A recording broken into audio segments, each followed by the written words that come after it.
Sorry. There we go.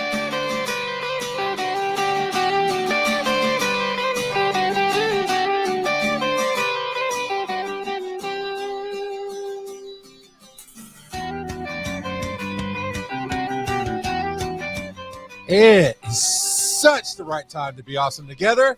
So let's do that, shall we? I feel like 1990s Reading Rainbow. Today's episode, we're going to go on a journey through being awesome together, everybody. I'm Charles McFall. That's the wonderfully talented Tinkerbell of a human being, Tyra Burton. Hi. Can I talk now? Yeah. Okay. I was really good. I didn't talk through the music like I usually do. Yeah. No, I'm proud of you. I know. Improvements. Heaven only knows what will happen next tonight. Yeah. But hey, there's Cos. As you can see, we got some new features where I like the circles on our cameras. That's pretty cool. We're no longer square.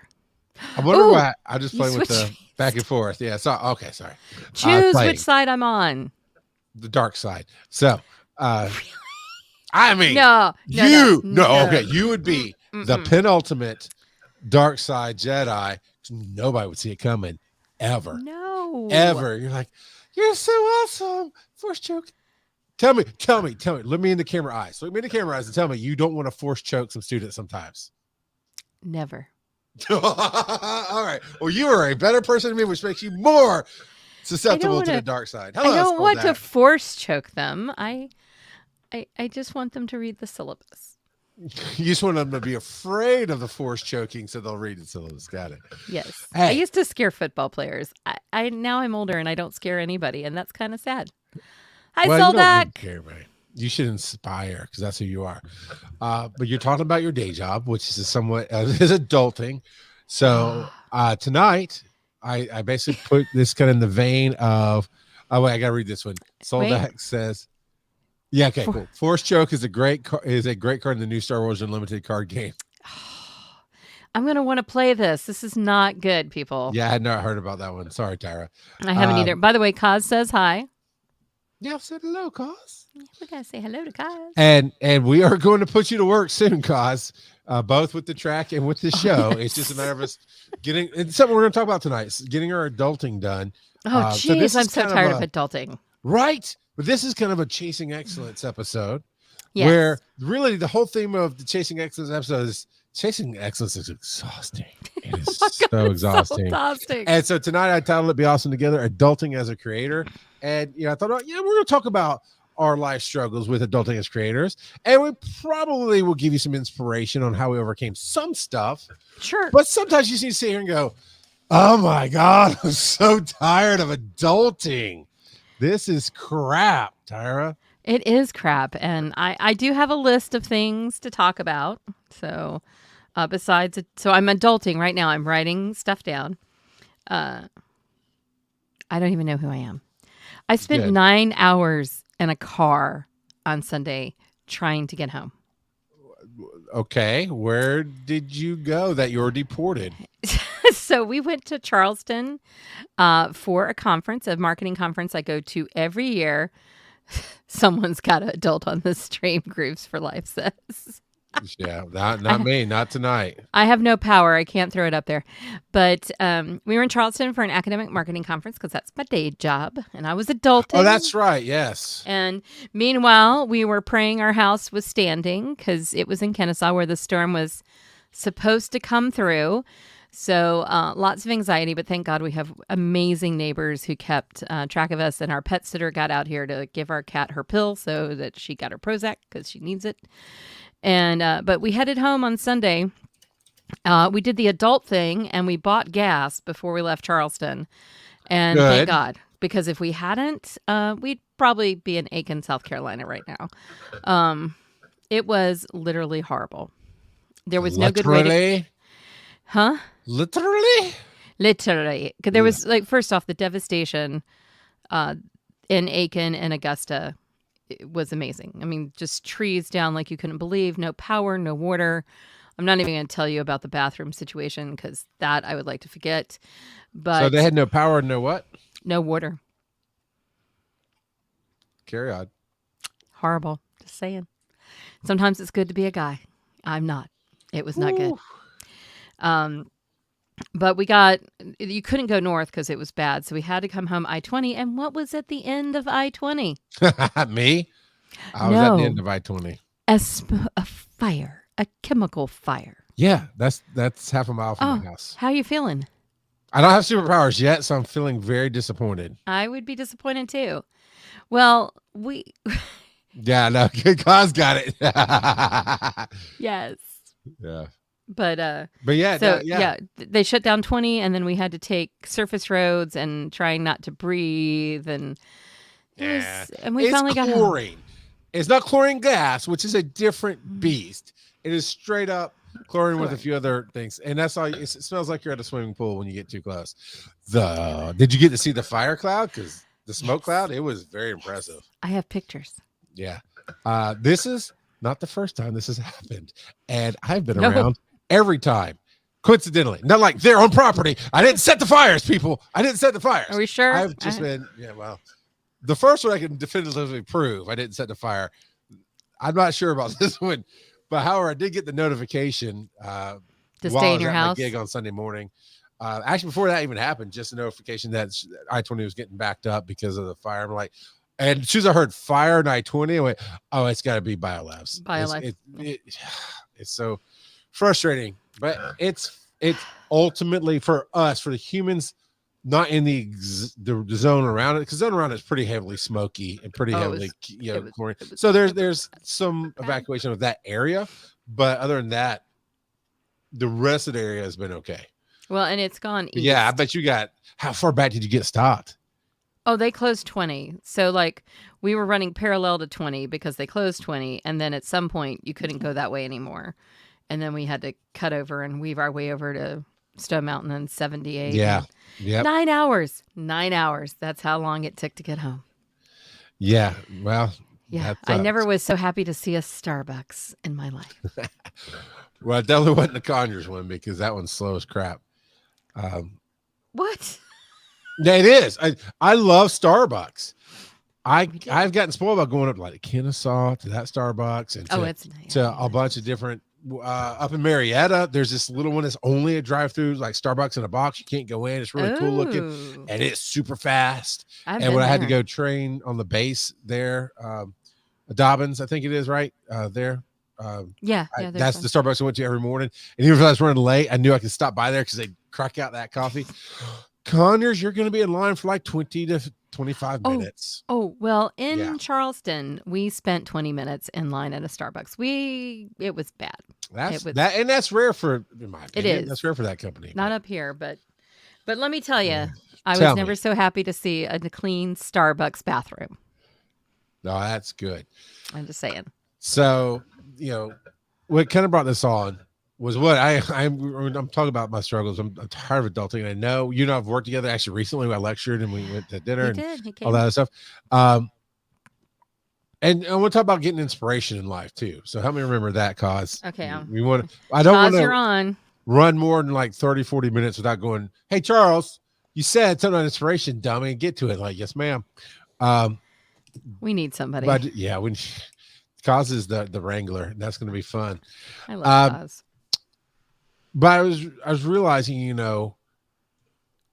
when people are successful, they do talk about, The Rock is famous for saying at some point in his life before he got WWE or whatever, he was in some town and he had $4 in his pocket and that was it. And, and how the story of overcoming. Cool. But you're telling it to us, which is somewhat inspirational, but you're telling it to us from too early.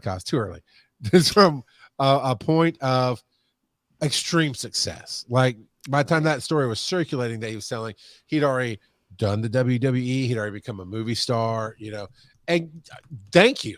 You talk about how you're a human being, but rarely do you see the creators going through the mire and the muck and the adulting and that middle ground of working your hustle by still having to pay bills and maintain life.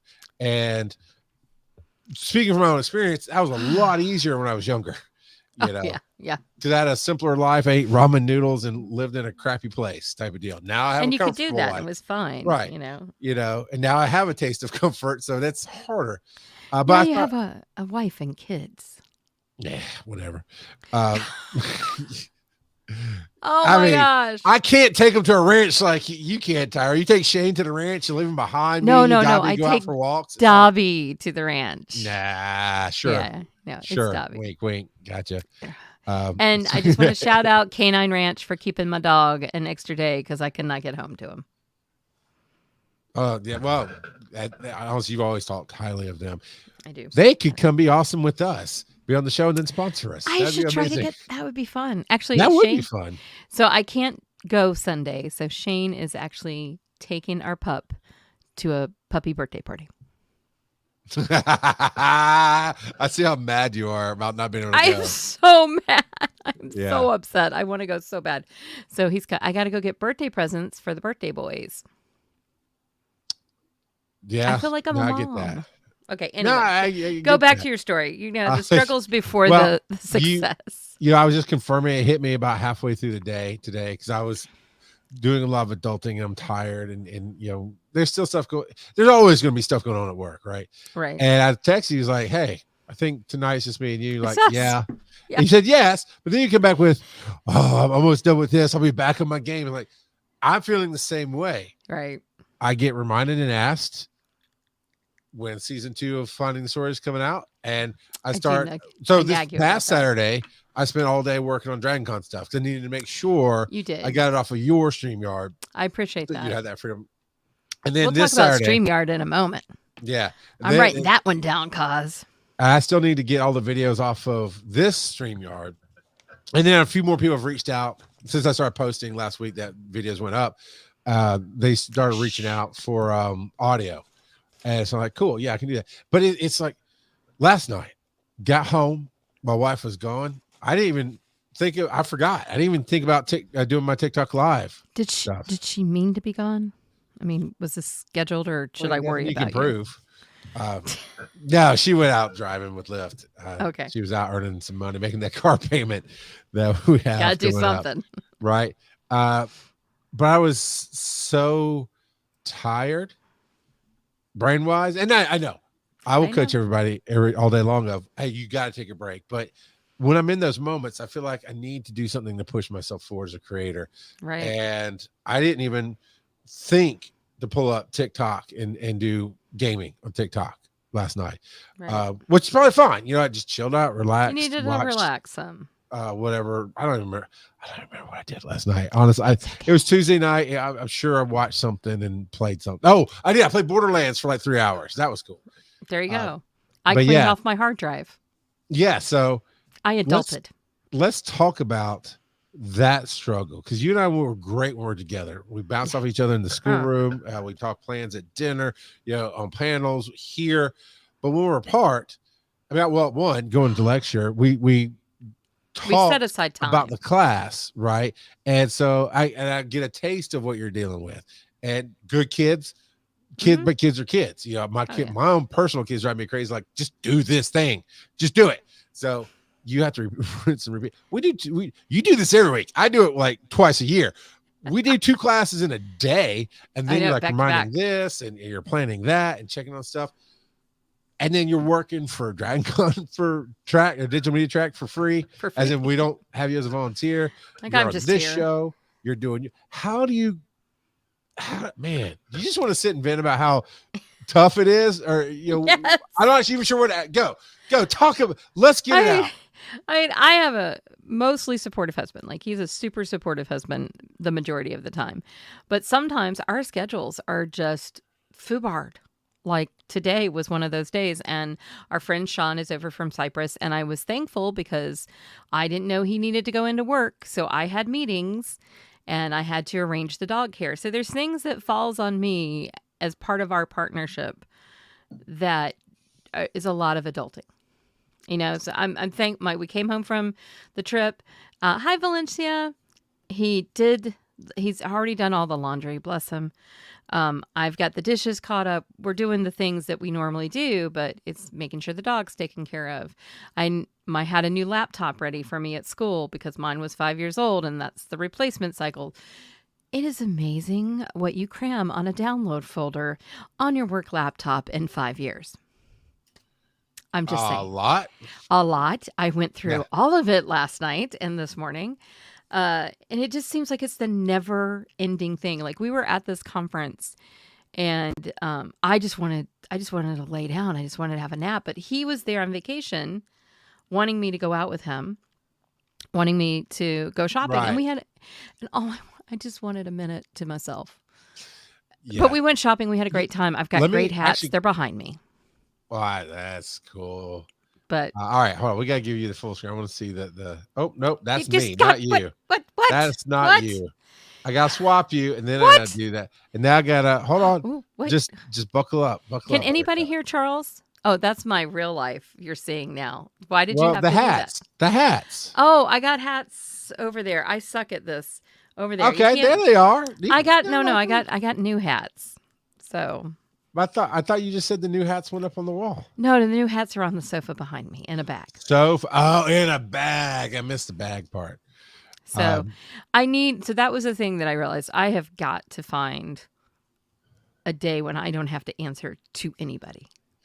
Yeah, and that's what I wanted to interject there is when you said you just wanted a few minutes of me time.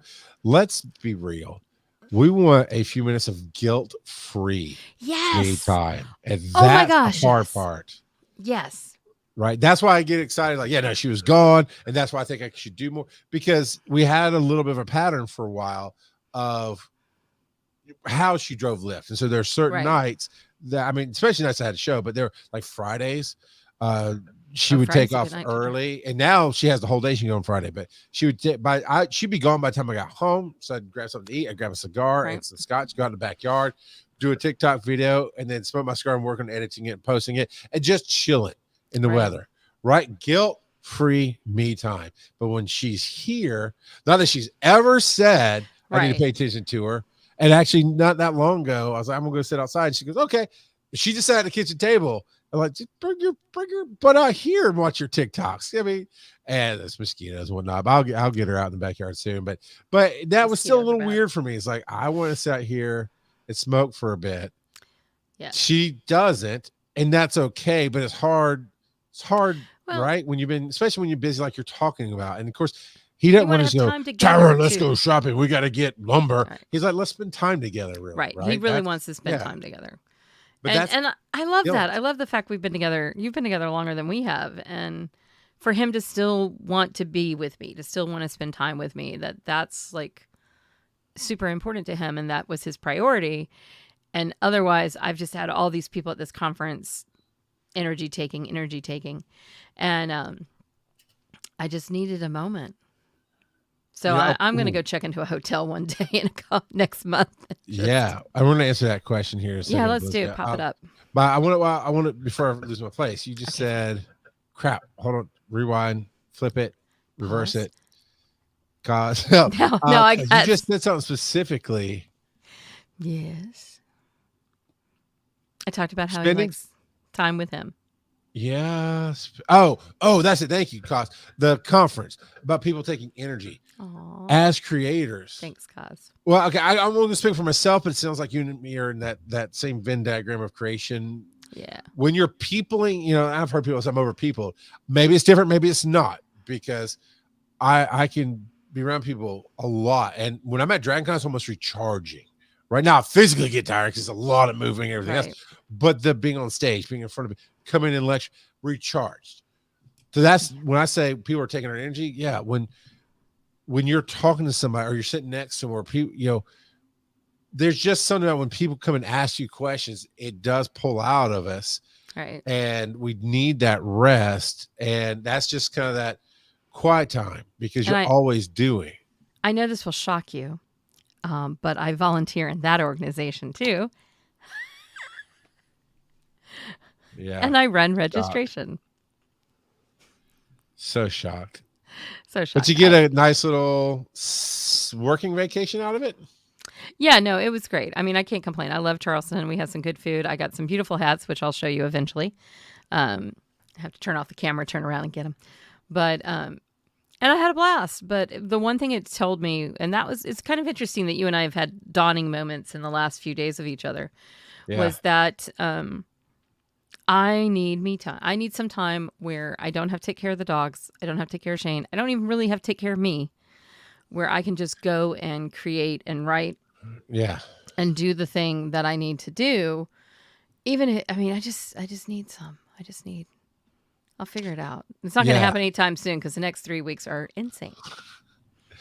I mean, you might be able to get some me time or something, right? Decompression. I think he's right. Decompression. I need some Yeah. decompression time. We didn't answer Valencia's question. Gotcha. It almost, I started, so if it does disappear, we got on the list. Okay. It scares me a little bit that I didn't even think about that I didn't create anything last night when I had time till now when we're talking. Right. Because that is probably one of I often say I'm not afraid of anything. And it's fairly true. You know, nothing scares me for the most part. But I guess a concern is that I'll get complacent in my life because my day job, like your day job, pays for a decent Pays life that bills. we have Pays and lets us go do some of these other things that we want to do for a living, but right now we can't get paid to do. Right? Absolutely. We're at cons, we're building our reputation, so on and so forth. And I guess I'm worried that being complacent will put my dream off even more. And I've been chasing this thing for 20 years. Yeah. You no, I know, and you've been chasing your dream probably just as long. And I look at my father, and he basically got to live his dream, but he did nothing else. And that's a whole nother night, a whole nother story. Whole nother conversation. But I'm like, well, if I don't build up that TikTok audience, if I don't get that following, if I don't get Be Awesome Together fixed right, which I did this week, but get it out on the podcast right and get everything set up to where you can, by the way, you can go get this. So a few of these episodes so far, and about 8 of the panels from DragonCon, 8 to 10 of the panels on podcast right now, wherever your podcatcher is. And it should be listening to Be Awesome Together. And it has our cool logo, which is over. Yeah, there. The new logo. There you go. It's that other way, right there by your microphone. I can't do that. You're good. You're fine. And of course, so but I made sure that I can see some distribution on that, and that's the thing. It takes time. You did really good things. You got back right. Did the same thing for what it is, but I'm going. If I don't get it done, and I don't get this one EMS stuff rolling, because apparently the feed wasn't going out, and I did all this work to get it launched, from January all the way through July, 0 listens because something broke somewhere. So now it's just a mass of, if you go find it, you'll find a bunch of anyway. But because if we sit back too much on a Saturday on a couch, and I think this is both of our we are, by the way, we are Inside Out 3 in the making right here on this show. We are the inner voices of our own feelings.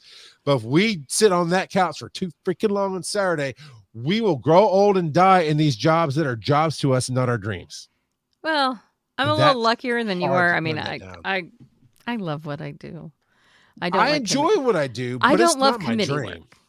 work. Mine's close. I mean, I have other dreams. Like, you can have more than one dream. True, fair. And I'm lucky that I get to do one of those dreams. I change people's lives. I'm pretty confident that I do that. Yeah, I get to do that too, and I do like that. So, and that's awesome. But I want to change my own life, And I think Scott's right that decompression is important. I think Jen's right. Kaz is right about saying it's called self-care, and creating is a great for resilience. And she's right. If we don't take time to feed ourselves, to feed our batteries, how can we create? I agree, but then at the same time, that balance of it's up and down, right? But there's times you talk about I'm grading. I really have to focus on these 5 days of this school thing. I run through the same stuff, and yes, in a calm mind, in a calm reality, we can both go. We have balance, and we can look back to 6 months of where we were and where we are now. A year, 2 years, 3 years. Absolutely. The 50 years we've worked together and been chasing this thing, however it works. But these aren't calm thoughts, right? Adulting as a creator is, Hey, at least it's the Hulk arms. I'll give him that. Good on you, Kurt. That's a man who's changed his world. Yeah, because there's that. Yeah, no. He's a song, half the man I used to be. Right there. It's true. I started calling him Little Man. He starts giving me grief on the show, like, you shut up, little man. I don't want to hear it. Because How tall is Kurt? short, but that's not the little man part. It's the I fact that he's lost know, like but 400 he's also short. pounds. I mean, I don't know. I always exaggerate because he's lost. He's lost. He is fit. He is fit guy. Day 4,258 or whatever he's on. And he's 5'8". I'm sorry, Kurt, you're short. Yeah. I'm married a 6'4" man. He used to be a short king, but he's lost so much weight. He's a short prince now. So, because he's more eligible for the prince. You know, all right. Hey, there was a question early on from a. But we love you and you're handsome. longtime We're very fan. proud of you. Anyway, sorry. Valencia Burns, #1 YouTube fan for us. I know. We love you, Valencia. How long have y'all been with your significant others? Well, we just Tyra? had an anniversary of our meeting and our first date. 15 years since our meeting at Dragon Con and our first date. What was the date of your first date? Okay, so my husband is, I don't know if subtle is the word I would use, but so we met each other at Dragon Con, and as I'm sitting next to him, I made him Facebook friend me. You guys are all short term with your. I know He'll post. He'll post. Is he 16 going to? years old. When he was 16 years old, he met his wife. I wanted to meet mine at 16. It just did not work out that way. I cried until I was 41. I and acted finally like I was 16 when I met mine. You probably. How old were you when you two got together? 22. I thought you were younger. She was 17. Oh. Didn't know that, but she was also right before her birthday. Okay. Or she had just turned 18 or something like that. Yeah, it was. I can't remember exactly how it fell in our dating for birthdays. It was with it. She was working. She was close for a living, by the way. Gotcha. You know, stop it, Tinkerbell, stop it. I know where you're at, but yeah, Groover's life. You still are 16. Yeah, some days. Not today. Today I had to be an adult, and it sucked. I hated it. And at the end of the show, I'll tell you why it sucked. Write that down, Kaz. Yeah, Kurt says we've been together 41 years, married 35. Yeah. That's awesome. We've been married 14. So he asked me out on Facebook. And he was going to the Dead Dog for security for Dragon Con at a park. And he's like, hey, do you want to meet for lunch beforehand? And well, no, he didn't say that. What he said was, I'm going to be in Ackworth next week. Talk, chat. I'm going to be in Ackworth next week. Chat. I'm going to be in Ackworth next week. I get it. You're going to be in what the hell, man? So finally I went, oh, do you want to have coffee? And we ended up having lunch. I almost hit him. I almost slammed my car into his because he was so cute. And the rest is history. We went to Ackworth Park and the beach. Gave me my first kiss. That's when he found out how much older I was than him. I did not know he was so young. Wait. Do old lady kisses taste different? No, they're better. Oh, okay. I just didn't know how you went from we had our first kiss, and that's when he found out how much older I was. Like that was when they were like two separate events on the same day. Blue. I don't know. So, okay. And then he went to the Dead Dog security party, and we met back up. And I wasn't going to take him home because I didn't know if he was an axe murderer yet. So we went to Kennesaw State and walked around the campus, and that was our first date. And that was the end of September. We were engaged in January, married in July. All right. Well, you definitely moved faster there. Yeah, no. My parents dated 30 days. If you know, you know. I mean, once you're to a certain age, like my parents are both older for their generation when they got married. So they were 12. Got it. Her mother was only 14 when they. I know. That's the old joke. I took it way too far back. You did. I have to remind my grandmother on my mom's side was born in 1898. It was a different time and a different place. And my dad and mom were born in 1919 and 1924. And she literally looked at him after 30 days and said, well, you know if you want to marry me or not. Interesting. And obviously he did. They were together 60 some odd years. Yeah. Hey, Kurt's great grandmother was 1899. And she partied like it was too, buddy. Groove, you're not going to be alone forever. I can find you some crazy women. We can hook you up with some working on one crazies. that's not so crazy, okay? I mean, if you really want to lower your standards, let's just hook you up with any crazy we can find, all right? So, 23 years married. 23. To Aaron, yeah. So It was an interesting, very interesting beginning. 24-ish years together, and she worked at the hospital. Okay, so it's the hospital that my ambulance ran out So of, that's how you the met her? service. Yeah, yeah. Okay. And her mom worked there as an X-ray tech, and I knew it's a small. I mean, when I say it's a small hospital, the ER had 5 beds. The hospital maybe had 10 total after that. You know, it was a small hospital, so I knew everybody there. So I knew her mom, the X-ray tech, and the nurses, and this and that. And she had just gotten a job because she had already graduated high school early ish. I'll talk about that too. She had just gotten a job there as the ER secretary to check people in and get insurance information, those kind of things. And we were both the kids, like by far. I was an EMT in paramedic school. Yeah, I was in paramedic school already. 22-ish years old, still wet behind the ears, young. She was 17, almost 18. But graduated high school, all right. There's that line. Well, I mean, you had a reasonable expectation that she was old enough to date. Right. Especially if you get the rest of the story. So, of course, it is instantly the second the hospital knew she got hired, everybody there was like, oh, there's this young guy in EMS. And, you know, because we're by far like I was 22. My partner was like 30.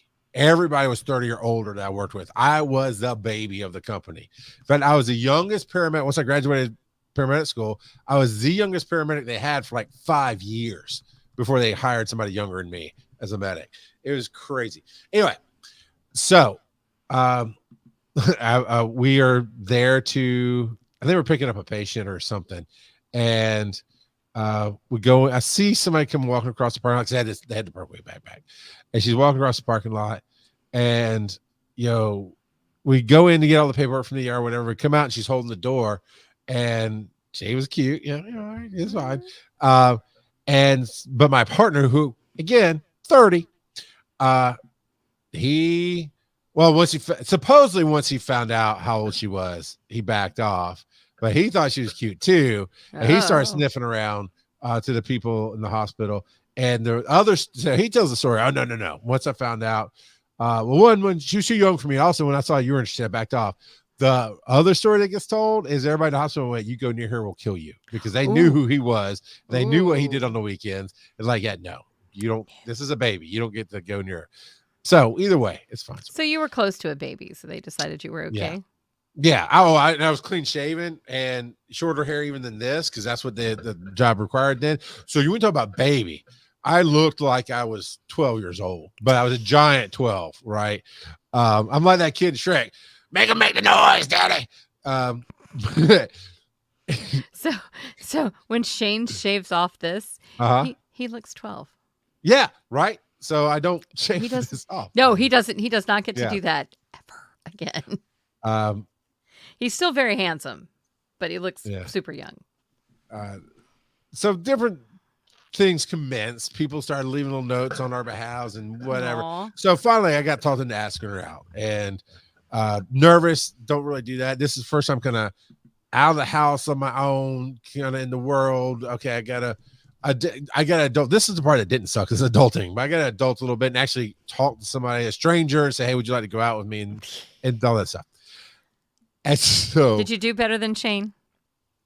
Yes, maybe. But no, by the scale of 1 to 5, yeah, I didn't just make her ask me out. But wait, there's more. This sounds familiar. So I had these thin little blue glasses at the time. And it's an all glass front to this ER. So it's like the sunlight was coming in. They're kind of like shades. I didn't take them off because the sunlight was coming in the building. So I walk down a little hallway, open up the door, sit my head in, and it's all I can do to look at her. And of course, she's already short. You've met her, but she's sitting in an ER chair that was broken. So it was even shorter. So she's like, imagine kindergarten, those little chairs around the table in kindergarten. Yep. Yeah. That's basically what she was sitting in. So I'm towering over her and before I could say anything, she looks up, sees what, she goes, "Hey, those are cool glasses. Did you get them at Burger King?" And I was like, "Oh, I can't do this. I gotta. Because it wasn't just asking a stranger. You're holding back laughter, but yeah, it was brutal. It was brutal. That is so your wife, though. I mean, but that's what you needed. Yeah. Well, I almost ran away. It just I went, no, I'm good, thanks. I didn't. Inside, I'm screaming, but I thought, okay, because it's not all this is new. It's not just talking to a stranger and figuring out where to go and what to do. It was these coworkers of mine who are all older were all like to get together and go to this country club and like this is a club, but it's country music or whatever. It's Bumpkinville, okay, all right, and it's not even open anymore. But they had an 18 and up night, and of course we all thought she's 18 at the time. Didn't matter. Didn't go. But I'm like, I'm going with these people I work with. I'm not super comfortable around. I don't trust them yet. And they're talking to me into going with them to this club and bring her. So it's a group date and it'll be safe. But it's this place in a city I haven't been to. It wasn't that far from us, but it was a city I hadn't been to. I don't go to clubs. So it's all of this, right? And she pulls that Burger King. I went, okay, that's hey. What are you doing? I think it was like Saturday night. Some of us going to the club, it's called Mama's, and everybody knew it. Oh, I remember Mama's. Yeah. I never went, but I know Mama's. Assuming it's the same one, because I think they had two locations. This was out in Covington, Georgia, down I-20. Anyway, it's weird. So anyway, they said, we're going to, would you like to go? And she busted me with this one, Tyra. So yes, I did a little bit of Shane. I actually asked her out, but but I did not succeed very well. Because she goes, yeah, let me call my dad and see if it's okay. I'm like, all right, I'm done. I'm out.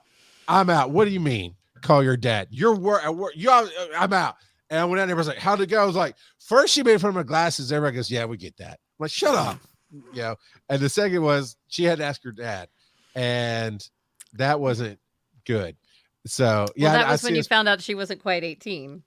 Well, I think it was actually a little bit after that too. But the reason she wanted to ask her dad, because like you're at work, you're an adult, you have a vehicle, I knew she was 17 at the time. I was like, okay, you're that graduated high school or right. Young workforce 17 or whatever. I just really thought she was taking a crap on me, Turns out, because I didn't know this at the time, her mom and dad were divorced. Her dad had been out of her life for a long time. About a year before that, he'd come back into her life. And they actually had some plans for that weekend, and she wanted to ask him if it was cool if she canceled the plans. Oh, but what she said was, let me ask my dad. Right, she was playing it what's cool. Up. Yeah. She didn't call me that night, but it was, and then the rest is history, more or less. But yeah, 23 years, and I still get a kick out of introducing her as my first wife if I'm irritated with her. She sometimes she laughs like that, sometimes she doesn't laugh like that. Either way. I'm not Shane's first wife. It's true. I'm number two. You could introduce him as your first husband. I could. I think he'd be okay with that. I don't think he'd have a problem with that. So that was the fun part of adulting. So there we are. We've adulted. We got married. Yeah. And now we're just trying to keep that together most days. Let me tell you, they don't tell you this, but marriage is hard. Yeah. It's the hardest thing I've ever done in my life. Every individual, and I love him. I'm sure most days, but sometimes we do swap. Shane goes to the ranch, Dobby comes with us. It's cool. I do have Dobby right now. Yeah. Does everybody goes, oh, this is harder for me than anybody else because of fill in the blanks. I want to play that game. I feel like balancing our marriages with our adulting jobs and our creativity is harder as creators because we're not married to creators at all. No, that's true. And I can't speak for Shane, but Aaron doesn't listen to anything I do. Oh no, Shane doesn't listen to my stuff. Yeah. No.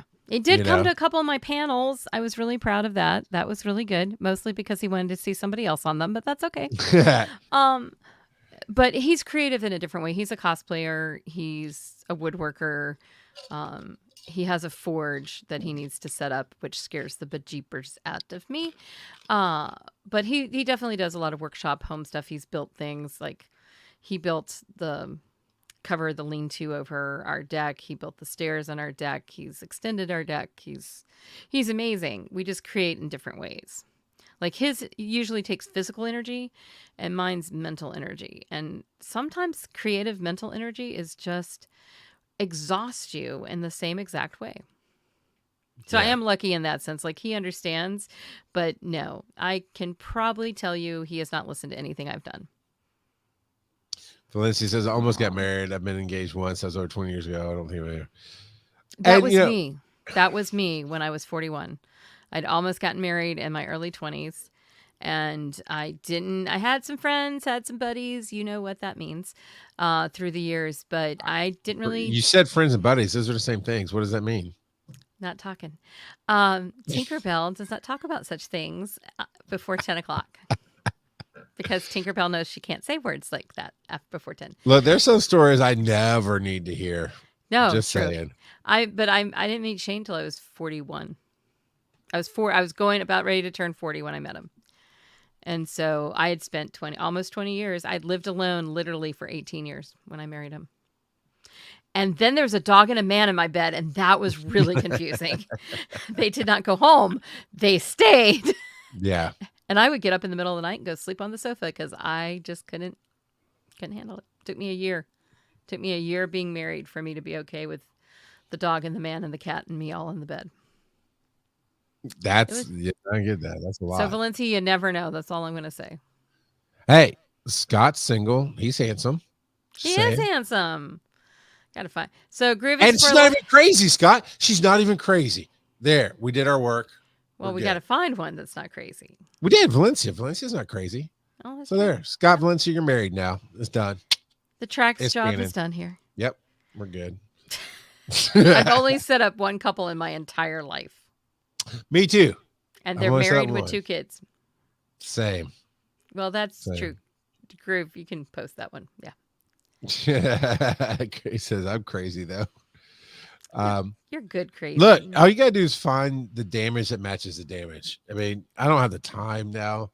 And that would be like a whole season of finding stories where everybody asks me about the therapy of my life. And I just tell the different stories from because there's just so much. But the short version is my wife's damage balanced mine, and the timing of our lives balanced because we have swapped roles from early marriage to later marriage. And you know, you have to find somebody whose craziness or, eccentricities doesn't drive you batshit crazy. Yeah. Yeah. And that you love. You got to have that too. Yeah. I mean, and I do like that. Like you said, after all these years that y'all still like spending time together, and we do too. And I hate it for my cousin, but I really enjoyed. We had been married like 8 years or something at the point when we had to be coming back through Jacksonville and stopped by my cousin's house and hadn't seen them in years. And she was meeting them for the first time. And we were like sitting next to each other, my arm around her, whatever. And she's like, oh, y'all are newlyweds? Like, no, we got married like 5 years ago. And the look she gave my cousin, her husband, I was like, oh, sorry, dude. Sorry. Because it was, hold her hand. It matters. I mean, they're still together and they're fun. Well, it's not fun for them. It's fun for the rest of the family. Their fun story was, they separated 3 times after major fights, like fights built up and separated for months, worked it out, got back together. Here comes a baby. They have 3 beautiful daughters. They had separated 3 times. They got 3 beautiful daughters out of it. Great second cousins, I guess, for me. They're amazing people. Good times. And they're still together today and happy. But that was, especially at the time, I think it just been back together for a few years at that point after all the roughness. And I was like, sorry, dude. I'm not here to start problems. Okay. Enough about our marriages. Sorry, Shane, if you ever listen to this. I love you. He won't. And that's okay. Aaron's come to some of my panels, but it's whatever. It's okay. And I'm okay with him not. I mean, in some ways, like, I love my parents and I would forever wish they were still here. But when they passed away, in some ways, it freed me to be able to have a voice that I could not have when they were here.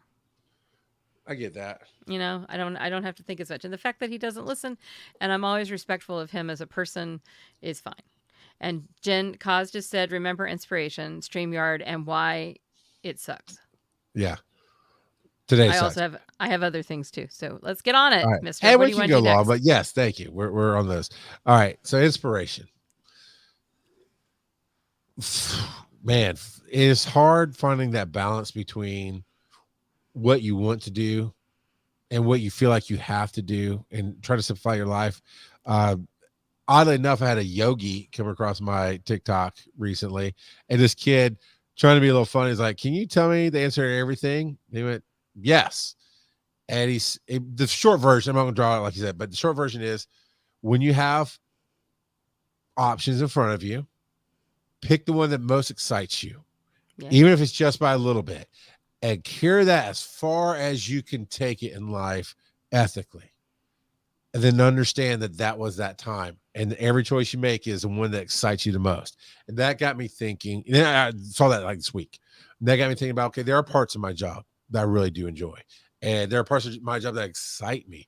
There's parts I'm going to tell about at the very end. I'll let Tyra talk. We'll do all this stuff and we'll end it with that story. There's parts that I hate. But I think about that. It's like, okay, how do I balance that? Because it's way too easy to remember. I know you remember, Tyra, Dolly Parton, Straight Talk. The movie Straight Talk with Dolly Parton. I actually haven't seen it. Oh, you need to see that. That's where piss or get off the pot came from. But so we said that we grew up saying that a lot. That came that's from an old yeah. Southern Well, saying. she of course saying. It's Dolly though, but she it became that's mainstream. Definitely where it came from. Yeah, come on, it's Queen Dolly. Let's do this. I love Dolly. So, okay. Well, the idea is there's advice to give. But if you interpret it wrong, you only give this much information, you get this much advice, but you turn it into a life-changing event. There's bad things that happen, right? And finding that balance of, okay, if just sitting at home playing a video game excites me and going to work doesn't, well, there is no real path right now for me to make that happen. Right. Because guess what? As a creator, as a streamer, that's going to make money on games, you still have to put a lot of work into it.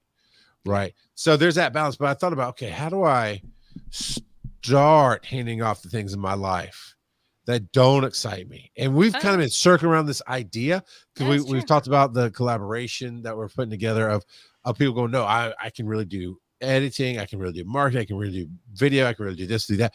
Okay, cool. I will take your editing. You'll take my marketing because you love marketing. I love editing. Balance. Right. That's excitement.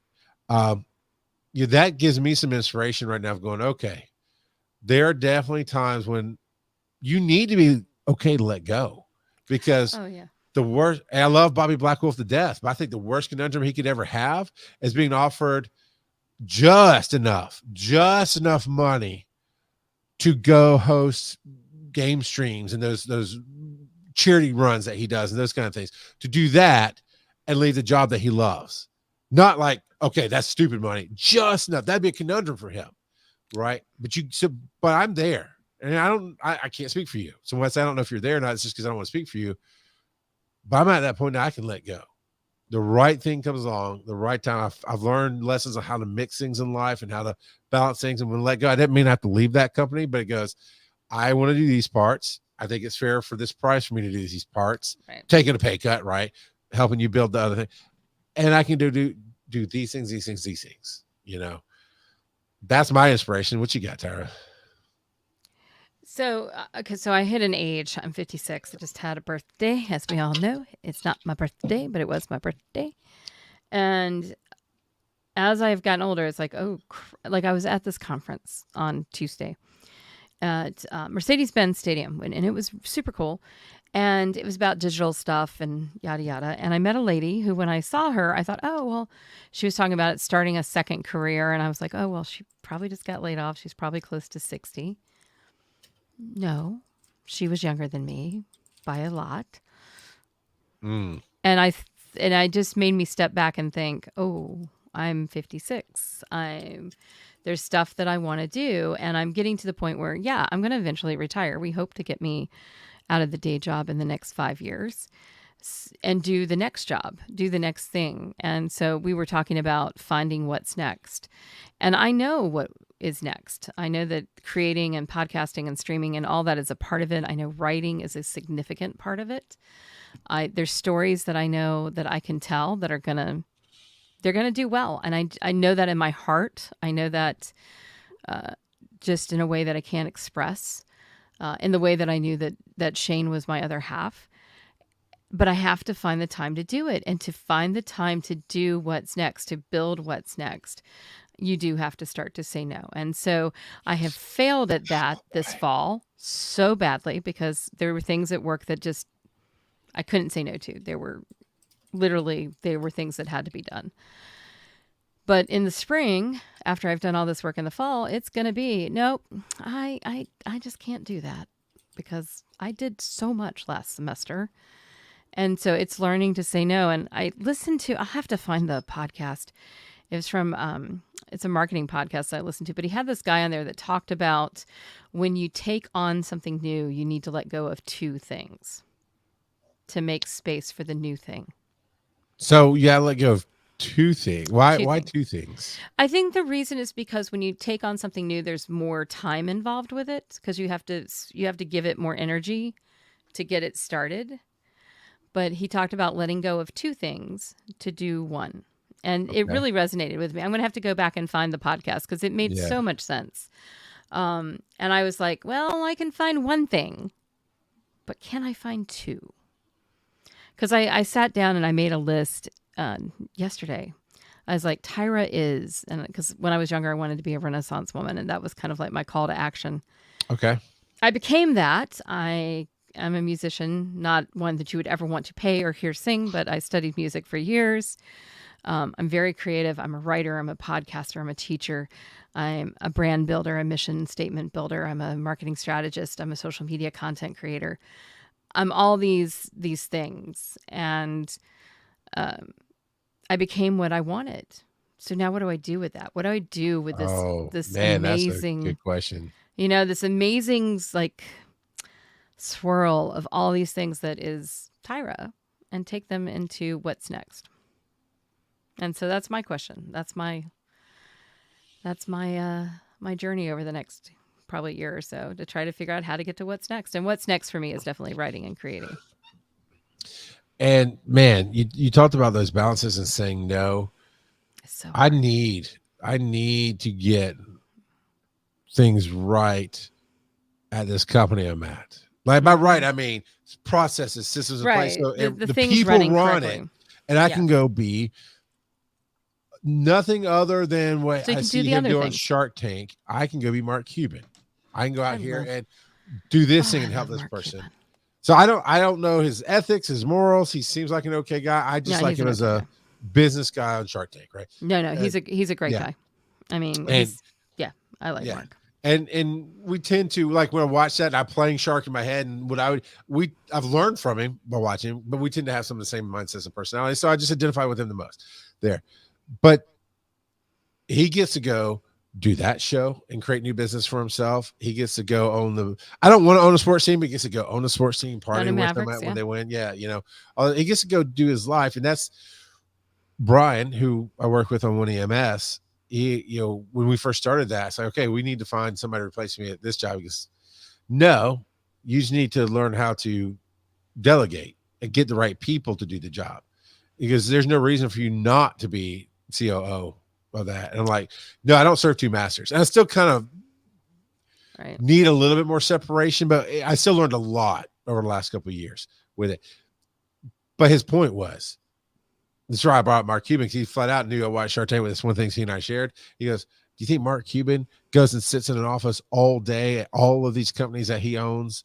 And no, he's off on his jet going somewhere to do something else he wants to do, and he's doing an hour Zoom call with somebody, or answering an email, or handling he is coaching the top ring of people, and they're running the companies. It's like, okay, I'll try that mentality. And that's the part that I'm still refining. That's good. Refining is the flip side of struggling, right? No. 100%. Yeah, it is. And I'm this close, Tyra. I'm this close to finding the right people, so then I can just do what I want to do and coach them. And I feel like the same is true with our creation. Is for the longest time, I felt like I had to have others to be successful. Like I would not be successful on my own is a belief I held. Right. Okay.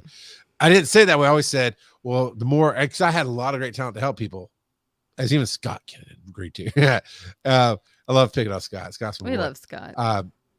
But I knew I could help people and boost them up. And I saw talent in them. And my thought process was, well, if I show them how to do this, or I help them, almost like the consortium, early days.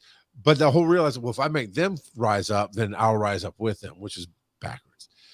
I then went out on my own at a certain point in my career, figured that out, and then started meeting the right people to co-create with.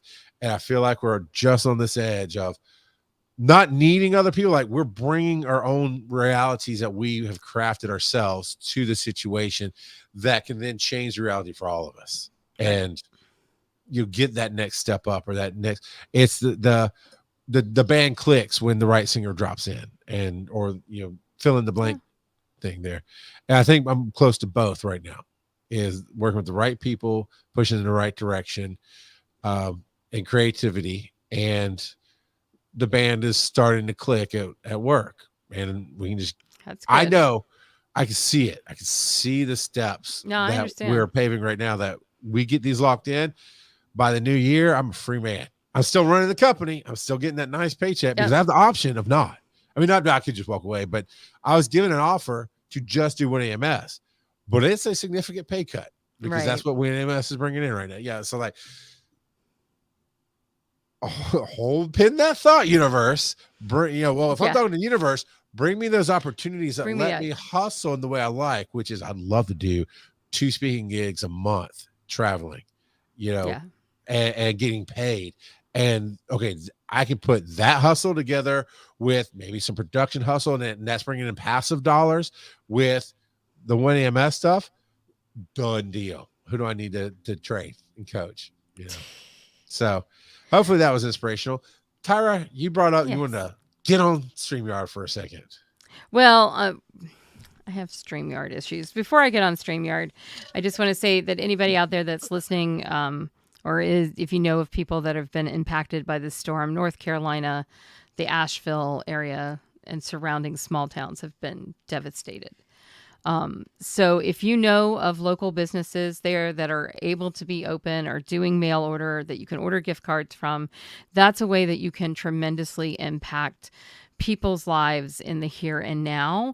And like, I still give to charity organizations that are helping with the greater good, but it's the way you can take care of a single proprietary business that's going to impact a family, that's going to help them keep going, because the fall and Christmas is their biggest earning times. That's when people just fling themselves at the mountains and the leaves and the snow. So if you know of local businesses that are able to get up and running, or even selling gift cards, think about them when you're doing your holiday shopping. And I know that my family is going to be getting a lot of gift cards from cute shops in the Appalachia, because I love Appalachia because my mother's from there. And for those of you that's listened long enough and you've heard me speak, I have an R that I add to iron and tour and library. And I got teased about it. And what? And water. And water. And I got teased about it a lot. I've been like, people have been mean about it. It is actually part of Appalachia, and it's part of the foothills people. And my mother was one of them. And so I'm not going to get rid of my R's because they're part of my heritage.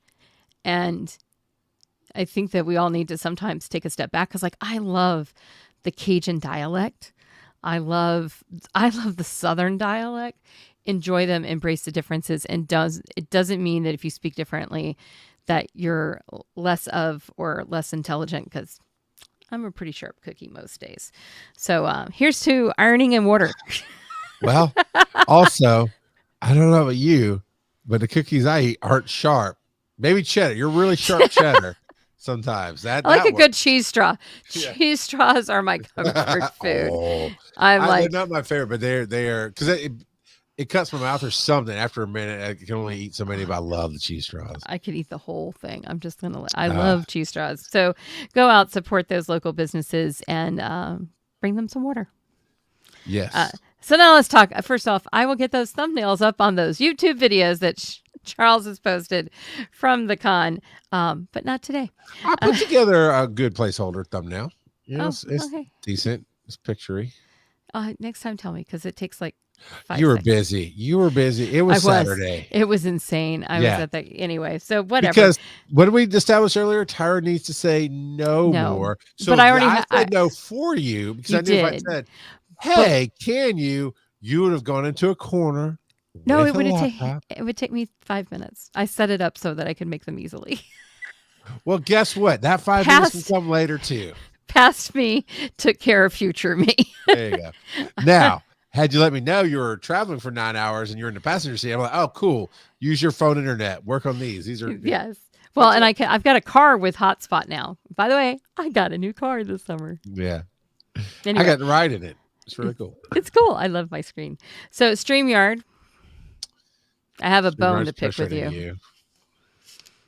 I hate you, StreamYard. Oh, almost 100% increase in price. So I pay $25 a month. Charles pays $25 a month so that we can do these sort of things. When you see the track at Dragon Con and you're seeing Galleria 7, you're seeing my StreamYard. When you see Galleria 6, you're seeing 1EMS's StreamYard. It's just something that we donate to the track. I use it for my podcasting to do my class videos. I use it for lots of stuff. And $25 was very reasonable. They sent me an email that told me that it's now going to be $45 with some upgrades that I could give less than a donkey's ass about. Yeah, I'm looking on Pod News right now who covered it. It says pricing has moved from $25 to $44.99 a month. That's $45. Let me just. Yeah, I know. And the company removed its pricing from its public website in July. Yes. Yeah. And you know what? You got to do what you got to do. I pay annually, so I do need to get into my account and see you gotta when it's going to renew because I think I paid $200 and something for it to do annually. Because it's not, well, to be fair, the first year we use it, or the first 2 years, 1EMS paid for it. This year, I finally paid for it myself to balance between me and the company because we use it for this, use it for stuff. But right. it's all there. I paid annually. And then, so fortunately, I won't be affected for a little while. Yeah, I'm affected next month. Yeah, that sucks. And I'm not I play a tech girl on television, but I'm not. Yeah, there are alternatives out there. Alternatives. I like hitting my button and everything happens anyway. Yeah. Hey, look, there's one right now. One Stream Live does 5 multi-streaming destinations. Same here as a 720p. Cool. 6 guests, so half the guests, but who needs 12 people? Right. There's some other restrictions, but it starts at $12 a month for that. That's not bad. Send me and that. then 32 gets you more. So I'm going to post it. He's going to post some things. So if you have any suggestions out there besides what is the system everybody keeps suggesting to me that they have to set up for me because Tyra can't do it herself? OBS sounds wonderful. It just requires me loving other people. And I do love other people and they love me, but it requires me depending upon somebody else. And I'm not. See, that's part of my dream is to set up a studio that is so, let's say the consortium becomes a creative studio. Okay. Right. But it becomes so successful that we set up spaces that people can come learn, like we do here in the stream, just in real life. Come learn, come work on this thing. Hey, bring your laptop in. We'll set it up for you type of deal and teach you, or for small nominal fees, whatever, that kind of thing. Because that's where I first started my path of building my first network was I would meet somebody like yourself, not nearly as talented as you, or as successful, or as old. But no, I'm sorry. What? The delay. I'm sorry. Experience. Woo! Experience is what I mean. Tinkerbell is gonna. If you say seasoned next, no. I will send you a tube. I mean somebody who can work on a level I work on. Okay, that's experience. Taking the joke back. Experience is a good thing because these people were wannabes. How about that? They were awesome. Acting like they wouldn't do something they couldn't. They were the worst DJs turned podcasters you've ever heard of. But I'd find them and go, okay, you can do this thing. Let me help you do this other thing. And that would be the piece you need. And off we go together. I handled it wrong, but 10 years ago, if I'd met you, because I was more energy and more time and less cares in the world about money, if I'd mentioned, I'd be like, hey, this is what we're going to do. Basically, I work on commission once we make sales. And I would just run it for you every time you did it. Right. Because I had to hustle where I could make time at home. I heard that sigh of relief. That's my dream. So that's part of that. Adulting as a creator is hard. Being that mix of younger and first started dreaming, whatever. Yeah. You got the energy. You got the hunger. You've got the. Don't have. Yeah. Yeah. And you don't have as many, because I actually was chasing all this while I had babies and everything else, but they were younger, had easier, we had a more stable life as far as income and this, that, and other at the time. So I could spend hours doing podcasting stuff, working for free, helping other people, all this other stuff, learning. You get old and you have commitments and adulting. Yeah, I mean, it's choices we made. I don't have to drive the car I drive, or I don't have to have nice vehicles. I don't have to have well, actually, the decent house is because my father-in-law. We rent from him, so that's cool. But there's certain things in life we can just cut out, and I could take a lesser paying job to then have the more energy. Because let me tell you something, creators. Here's the easy part about adulting as a creator: get a job you don't like. Get a job that pays you well and little demand. Like you show up, you do the job, you go home, you don't think about it again. Right. Because that's 9 to 5. That's the best. Yeah, that's the best. Or 8 to 4, whatever it is. Yeah. It's a job that when you're there, you'll do the best you can do. Yeah. And then when you're gone, you leave it there. I never got to keep one more. Well, because they usually tank, right? If they're doing this. But I had this guy complaining. He was at a job that was like government supported. And he says, oh, it's so boring. I sit there, maybe 2 people. I forget what it was, but he had to sit at a desk in an office kind of by himself for a day. Every day, like 8 hours, and 2 or 3 people would come by, and that's it. I'm like, dude, right now that's my dream job, because I would sit there with my laptop. Exactly, you write, you edit, you create, you do the ding ding. Somebody comes in, oh hey, hi. Do your job, and that's the holy grail. If you can get a job that pays your bills, that does not care what you do when you're not fulfilling your agreement. Once you fulfilled your agreement. I've had that in the past. That's the holy grail. I was like, hey, you asked me for 18 reports. I gave you 25. Cool. We don't care what you do for the next 3 hours. And that's when I'm editing and all this stuff. But the next best job. I think every now and then I'm like, oh, if only I could have a job. Like you just go in, do the job, come home. And I'm like, yeah, sounds good. Couldn't do it. I know we're not cut out for that. I'm not cut out for it. I mean, but that's the dream a little bit as an early creator. It's like, hey, go in. That's it. You do your hours, you do your time. It doesn't drain your soul. Right. That's important. And you get your really paycheck, important. And then you go home, have that energy to do what you want to do. The hard part of what we're at right now is we have a level of life that we've both chosen. And I love and we love our jobs. I'm not going to speak for you, but I know you're right there with me. My job drains me a lot of days. Like when it's good, it's great. Right. And when it's bad, it's draining. You thought I was going to say worse. No, it's not horrible. It's never horrible, but it's draining. No, it is. It's emotionally draining. Yeah.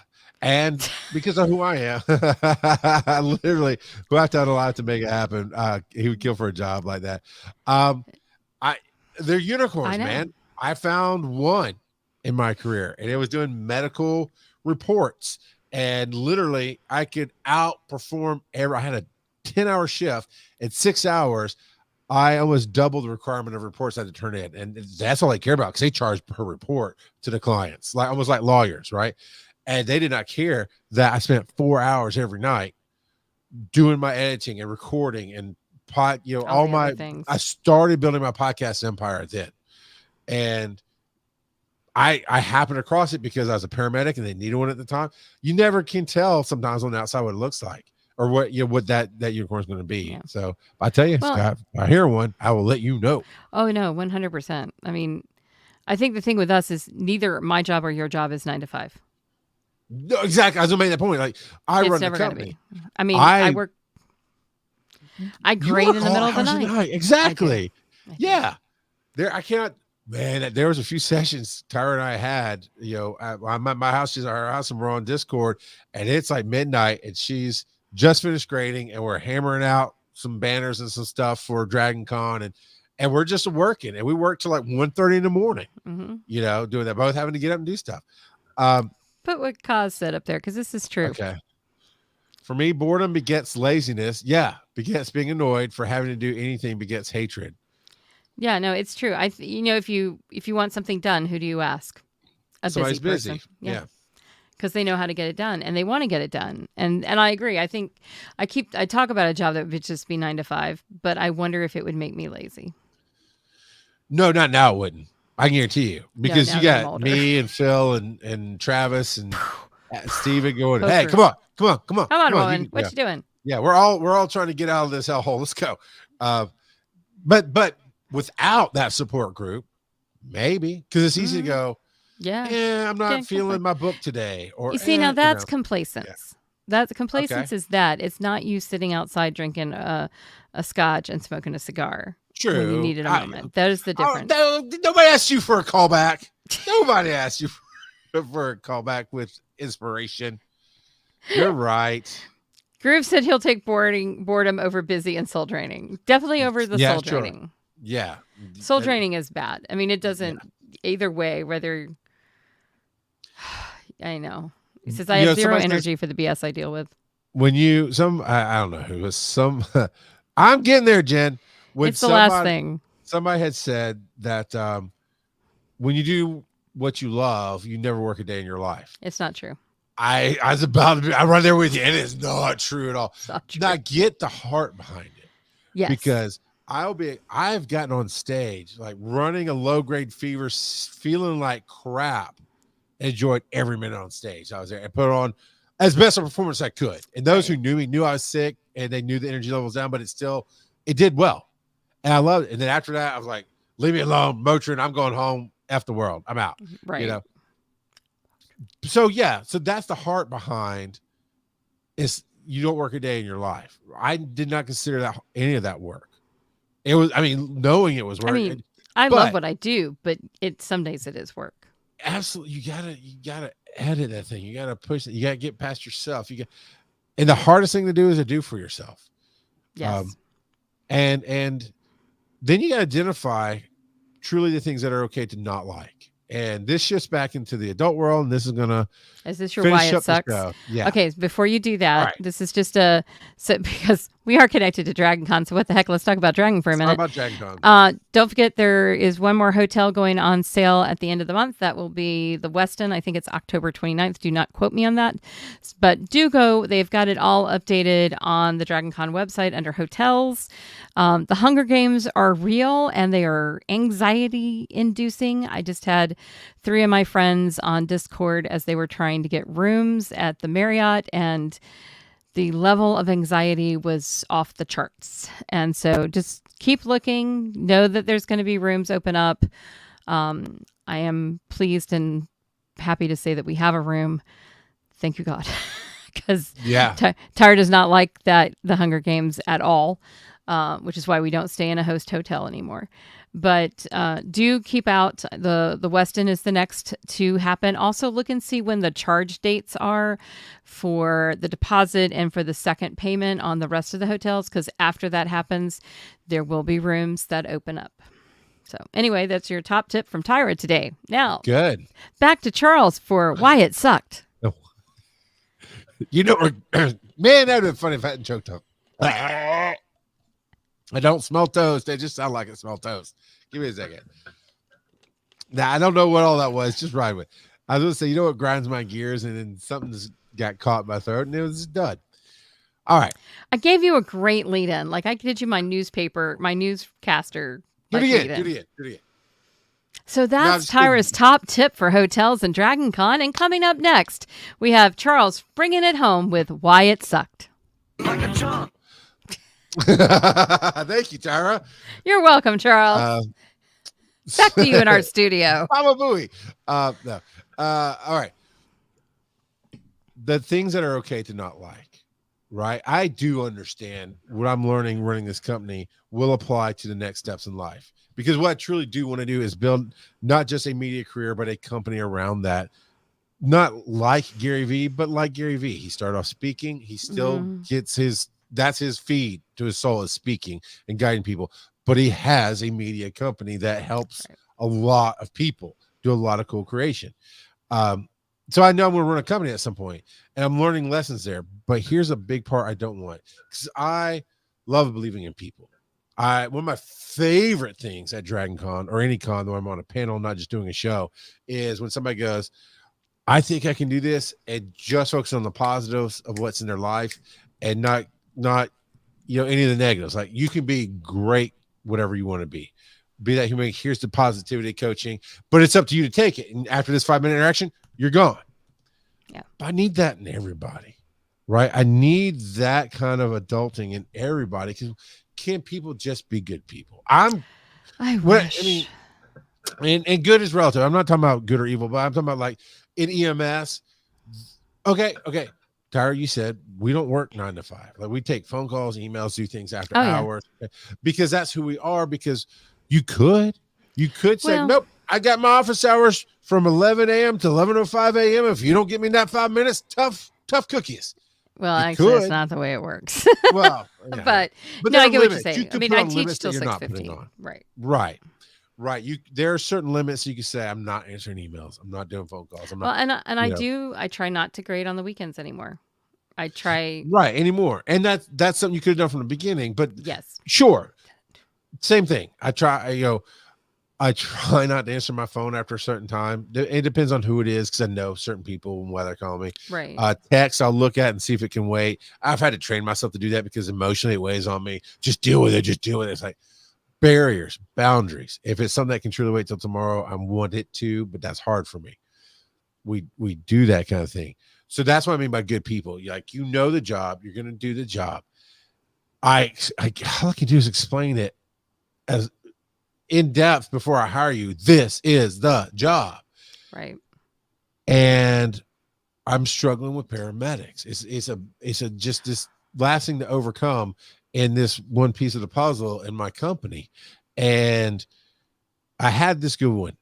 Had being the As word. I say, that's why it sucked. Yeah, I didn't mean to lead with that, but yeah. And he made a simple mistake to begin with, but he took the correction. He took the flow of it all. He leaned in. He learned things. I had some great coaching with him. Good. And in fact, in the last 2 weeks, which was the last pay period, he really stepped up, because we have another medic who had to go take care of his life. He's coming back, but it was something like, we'd rather struggle and support you than have you be in this bad situation in your life. Right. Good for you. Good for your company. Yeah.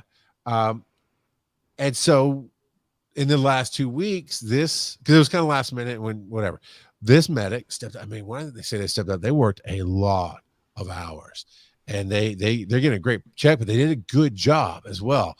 And it was a great situation. And then Sunday night, a horrible phone call came. He was on duty, and the state patrol called him and said, your wife's been in a car accident. It's not great. She's going to this hospital. Oh, no. And of course you go. It's going to hurt us. Right. Because we're going to struggle to find a paramedic to come in. But in reality, it's going to be either we support them and go, which is a human thing to do, and that's what I always will do, or go, I'm sorry, you have to stay. And they'll go, no, I'll quit. Because that's my wife going to a hospital, and I don't know if she's going to make it or not. Positive, she's made it. I mean, it's not great. She's definitely having some extra care, and some, but she has made it. She's not on death's doorstep, so that's the positive. Of course, we followed up. We got this guy's shift covered as much as we could this week. And how's your wife? How's everything? Not when you're coming back, and he was communicating, and then he kind of didn't. Oh, no. And then this morning he sent a text, and he quit over text. And I feel like one of two things happened. Either he was working on something, and this was just the catalyst to say, I'm executing that thing, or it's a panic moment.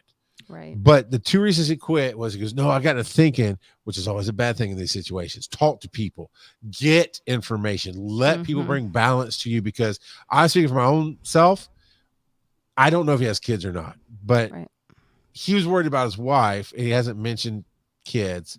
So take my kids out. Let's say I have my 2 older ones, they can take care of themselves right now. Well, they're going to be at the hospital too. But, aside from worrying about what my kids are going to have happen to their life, my mind is on my wife. What's going on? And yeah, you'll get into all these scenarios and all these panics and all these emotions, and you need to call the people that you trust. And you do need to talk to work. You need to get some feedback, because if they're going to be jerks about it and say, suck it, man, well, there's your answer. But he said, I realized I won't have any benefits until mid-November or PTO. And he didn't even text me. He texted the chain of commands. There's a guy in between me and him.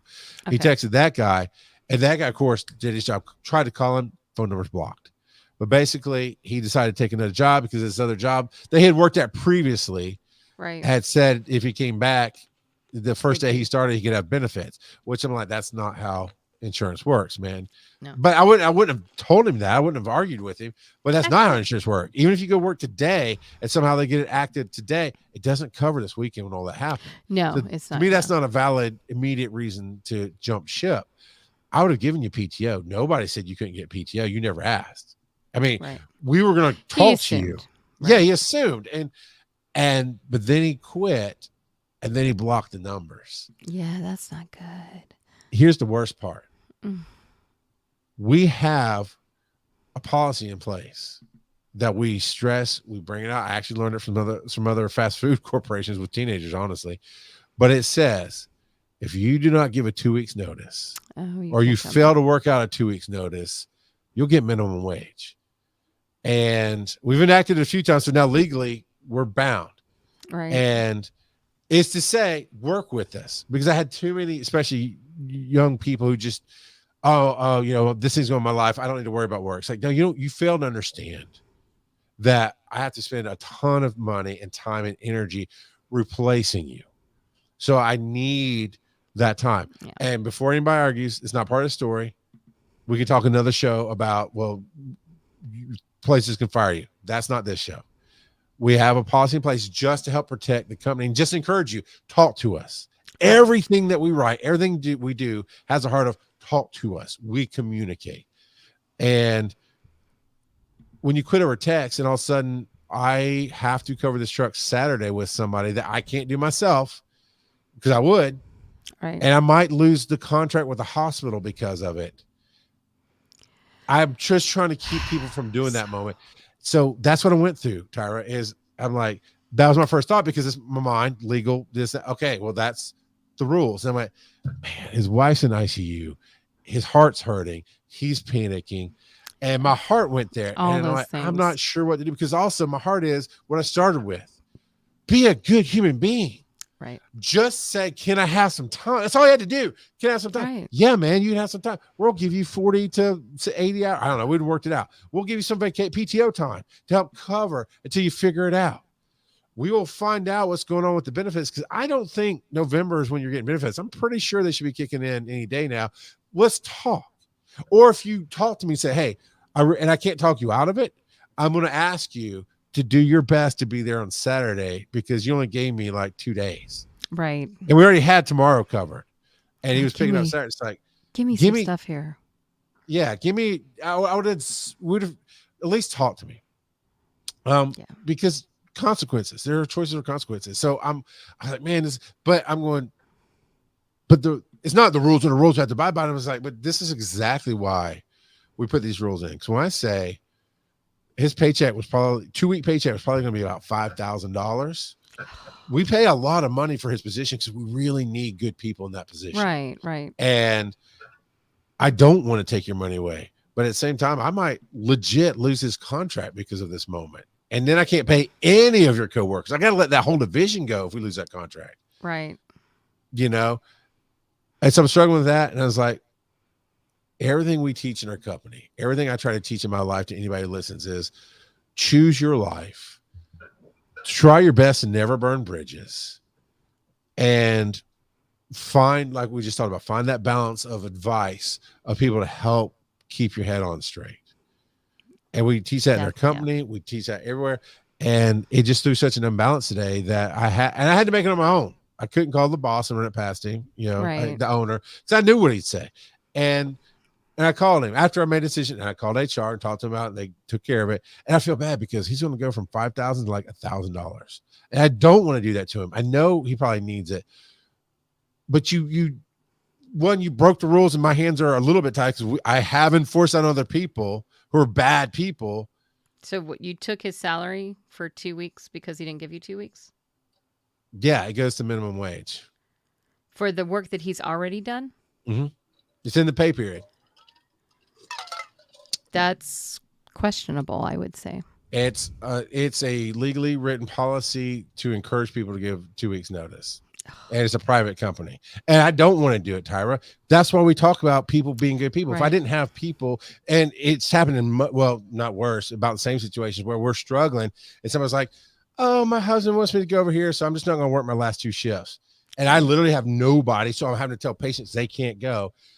I'm like, this should never be enacted, ever, Tyra, ever. Right. Because if he had talked to me, we probably never would have enacted it. It was you texted me, we tried to talk to you, and you blocked it.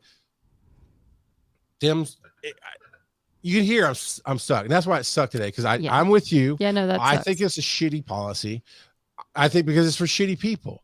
It really should be. It's not just we pay a lot of money, you be good. It's like, no, how I do anything is how I do everything. So the vibes you get off of me on these shows, I bring to my office, and that's the best way to explain it. If he signed a contract, then yeah, that is what it is. But it's amazing to me that is legal. It's we can talk, we could talk about that kind of thing, but it's about private entities and the agreements that you enter into, and you sign. I agree to this. It's like buying a car at 20% financing, or with those pay here places. If you miss a penny in a week, they're crappy. Don't go there, but it is legal, and I hate it. And that's why today sucked. I hated it because this is how I started a conversation with the owner. It's like, I've already made it happen. I understand where we have to go. I understand that this was his choice, and he chose to be here, and we chose to meet him in the middle. And that's the thing too. It's never you're lucky to be with us. We're not lucky to have you. We meet you where you are. Right. We actually pay the top of the industry, and we try to pay as much as we can. Oh no, I know you guys pay really well. We try to take care of. Absolutely. And it was just this. If it was different, Tyra, I think we'd all feel different. I would feel different. If it was my girlfriend just ghosted me and broke up with me, I'm sad, but everybody would be like, yeah, forget that girl or forget that boy, or, obviously bad behavior. When it's work, it somehow feels like it's different, and it's not, but it is, but it's not, And I told him, it's like, look, I did it. But I'm going to tell you, I'm really sad. My heart hurts because this guy was a good guy who made a really bad decision, and I don't want to do it. But I know that we have to for 2 reasons. One, we've already enacted it on people who like really bad behavior, and it was the last policy to enact because they tried to intentionally screw us over. This guy was a good guy, but he made a bad decision, and that's not my fault. But I hate that part of the job of accountability.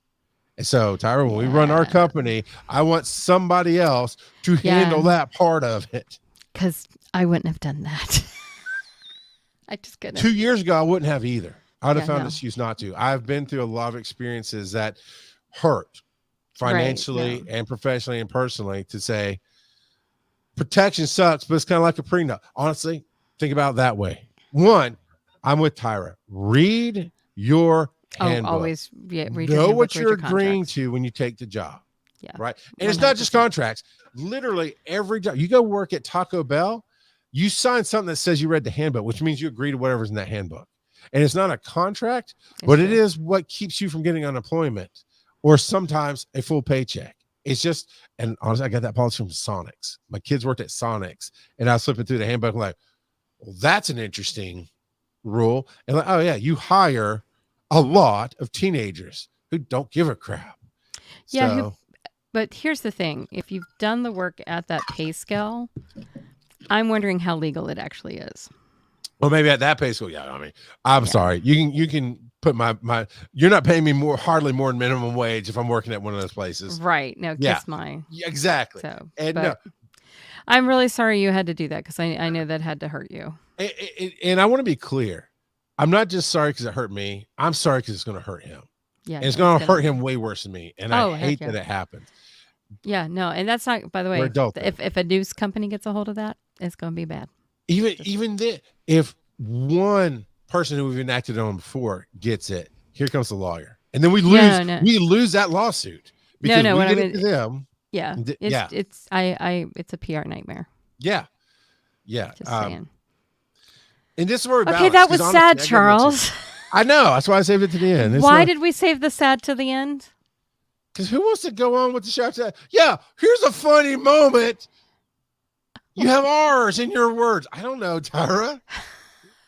I love you. I'm very sorry. That's horrible. So we've over adulted, and now we're done. We're done. But thanks for coming and being awesome with us. Or do we have who's in? I know we're both bringing it together. Honestly, we are happy to be here. Thank you for the people who have filled out my form. I promise that I'm going to get back to you sometime this weekend. Hopefully. Yeah. Or Kaz will. Yeah, Kaz. We love that you're part of this. I would have been way more moodier tonight if I didn't have this to be on. That's true. Yeah, if like somebody else was taking over, I'd probably sat and stewed on the day instead of getting it out. Talking about the different things that we've done. It's like bear crawling. It is like bear crawling. We just had a conversation about his old podcast. Yeah. So, Charles, do you have anything fun and exciting coming up? I do, as a matter of fact. What are you doing? Conjuration. You are. In Atlanta. Guess what? What? Monkey butt. So am I. Wow. I know. And I'm actually very excited. I'm very excited. I know. What are you doing at Conjuration? A lot, apparently. At Conjuration, I'm bringing 3 panels to it. Wise and Nerdy is going to be live at Conjuration with Joe Art, myself, Bob Magoo, our old friend Mark Gunn, and our new friend for the show, but longtime friend in real life, Tyra Burton. Yay! I'm so excited. That's going to be so much fun. And then I'm doing Fandom Face Off. Ooh, I love Fandom Face Off. It's fun. I am going to tap you and possibly separately or maybe together, depending on schedules line up, to help me write Harry Potter jokes for it. Yeah, and magical stuff. I'm gonna keep some of the stuff I have, but I'd like some expert advice on magical funness and Harry Potter. We can figure that out. Yeah. And then I'm doing Finding the Stories live with Bob Magoo. With Bob. Yep. Bob's awesome. And then me, Bob, and Meeks, I think was the other, and Joe. Oh, Ben Meeks. I love Ben Meeks. Yeah, Ben Meeks. We got put on another panel. Now, I'm going to tell you what it is because I'm not sure how much we can talk about Conjuration. Other than they've accepted my panels, and I know I saw your name on a few things. Yeah, you definitely were on a few things. So Bob's on a lot of things. I have 2 panels that they accepted that I put together. Conjuring collaboration. When teaming up is magical, and I asked for both you and Joe for that one. Okay, there. So yes, that's the other one I got put on. I'm like, woo! Whoa, who is that? No, that's me. I put you on it because collaboration is actually one of my favorite things to do. And then the other one is kind of a revisiting of a Dragon Con panel, writing with magic using digital tools. Just because I love to talk about them and I always learn things. Did you pitch the AI panel? Because it's you and Bob, and I'm volunteering for it. No, but that's awesome. Bob must have put me on it. Yeah. Can you get me in as your assistants? I wish. They barely give us tickets. And to be fair, it's going to be. It's a small con. Yeah, it's actually. I'll look at what the price is here. It's not bad. You know what, Cause if you really want to go, I'll buy your ticket. As long as it's like not $2,000, I'll buy your ticket. I'm looking at the tickets right. Let me pull up the tickets. Yeah, right you now. pull up the tickets. I'm telling the dates. The dates are November 15th, 16th, and 17th. And where is it? Because it's not where you think it is. Because it used to be someplace else. Yeah, that I need to look up. I don't remember. It's in Duluth at Sonesta Gwinnett Place. There you go. And the 3-day ticket, if we can claim Cause as a college student, it's $36. But I wonder if they would. We'll have to ask. It's $51 for a 3-day ticket. You want to go 3 days, Cause? I got you. Oh, that would be awesome. And I'm staying Saturday night. We're going to drive in on Friday and drive back on Saturday. I'm probably going to drive in and out, but I've got to look up the address and figure it out. And then I scroll through. So they sent us today. They sent us a list. I know. I haven't looked. I just saw the email. Yeah. I made sure to forward it to you just in case Oh, For some you're reason so you didn't good. get it. I love I saw a bunch that you would want to apply for, and Cool. so I'm on 4, and then I offered my services on 1, 2, 3, 4, 5, 6, 7 other panels. Get a freaking hotel room for Saturday You night. know. That's all I'm going to say. And our good friend Mark Gunn, which we need to talk to him at this We con gotta about. I'm gonna make so that's gonna be a thing. We want Mark Gunn on the show, and I want him singing and telling us stories about his Yes. music and his life. And And I'd like for him to write the theme song for this show. Mark. So we got to talk to him. Let's talk to him. But so Charles, so I'm gonna Tyra? yeah. Go ask me. I don't know. You said so, Charles. I'm just saying it back. No. What did I ask you? Okay, Where is you it failed. located? No, How panels work? I love Charles. What did I ask you? What did you have coming up next? Oh, what awesome, amazing, crazy, awesome, cool stuff that's better than anything I could ever do you have coming up next? Frack, he is hard to teach. Okay. I have multiverse in 2 weeks. I was going to ask you about that because I don't. I know you don't. I wish you did. I love multiverse. It's a wonderful con. It's now down in Peachtree City at Hilton. So we're going to see how this goes. It's a little bit different setup than most cons. It's a very inclusive, like meals are included in all of this. That's down by the Renfest. Fairburn, yes. Right? Yeah. It's at Hilton Peachtree City off of Highway 54 in Peachtree City.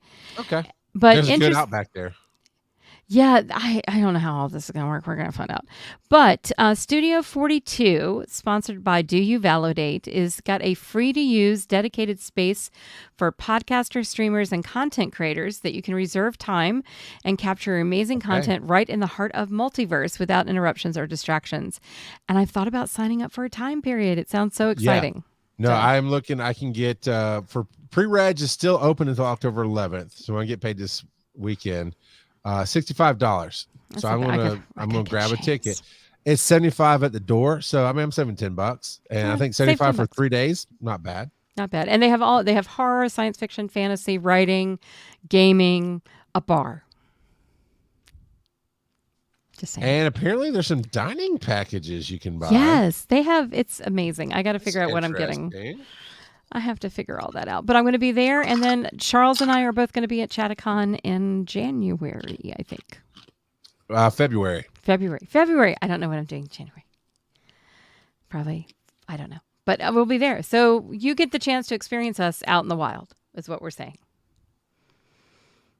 All I know is by next year, this time, I got to have a book or two. There you go.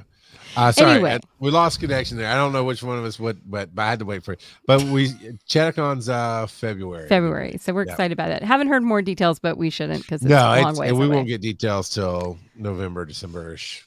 Yeah, I don't care. She accepted me. That's all I care about. Yeah. I can move on from there.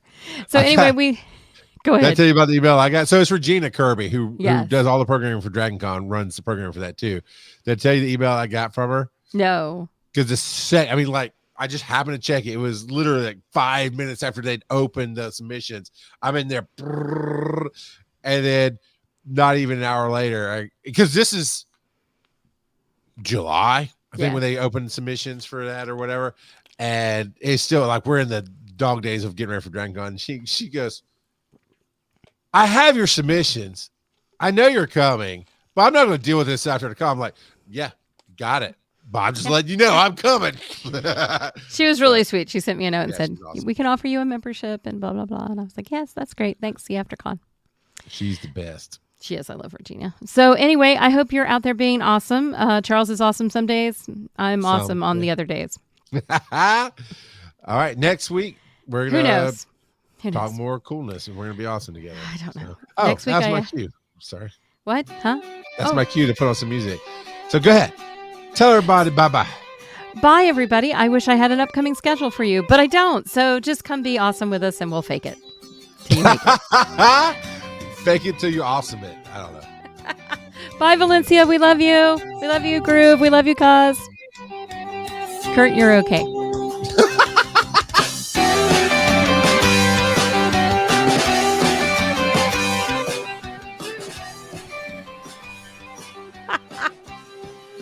Oh, we're still live, Charles.